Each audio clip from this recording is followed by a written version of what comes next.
Did you expect an event so big? Is it an attack on the press? Yeah, I mean, it is, and I think that, with 12 dead and the footage that you see of people in ski masks doing it, it's a different form. There have been, fire bombings. There are attacks on the press all over the world.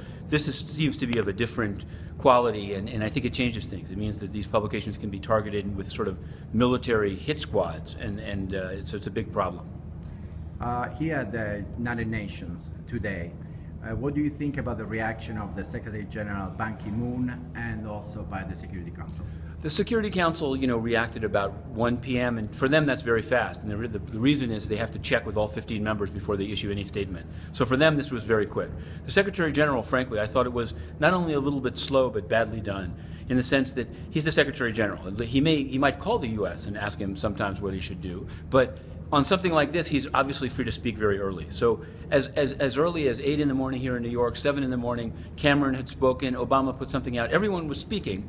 The UN, I think, I'm not sure why, he had a previously scheduled appearance in a private journalist club that's not even of all the journalists at the UN, and so they put it off to then, but then it also wasn't publicized beyond just the membership of that one group, nor was it put live on UN TV where stations all over the world could take it. So I think they need to really think again, when he's going to speak on an important topic, it should be announced to everybody to get maximum coverage. It shouldn't be privatized in any way. I think they made a mistake.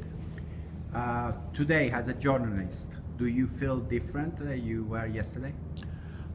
Inevitably, I don't want to. It takes time for things to sink in, but I do think. I guess I want to put it this way: You could go too far, and you could say, all journalists should have armed guards, or they shouldn't write anything controversial. I write some things that are controversial. I don't want to say I try not to insult religions, not out of fear, but just because that's not what I write about. But even here in the UN, there's a lot of pressure. I once wrote a story about a person that fell to their death outside the UN, and I was told by the UN to change the coverage of it because it was too controversial. So I think that's very different than obviously doing a hit squad, but I think it's an opportunity for people to think, even those who are saying, what about websites that support, this is something we discussed, that support this killing. I don't like those websites, but let's be clear, this too is expression. You know what I mean? I think the danger in something like this is to say you shouldn't write anything controversial because they might kill you, and only the largest media corporations that can have essentially their own Blackwater to protect them will have the ability to write.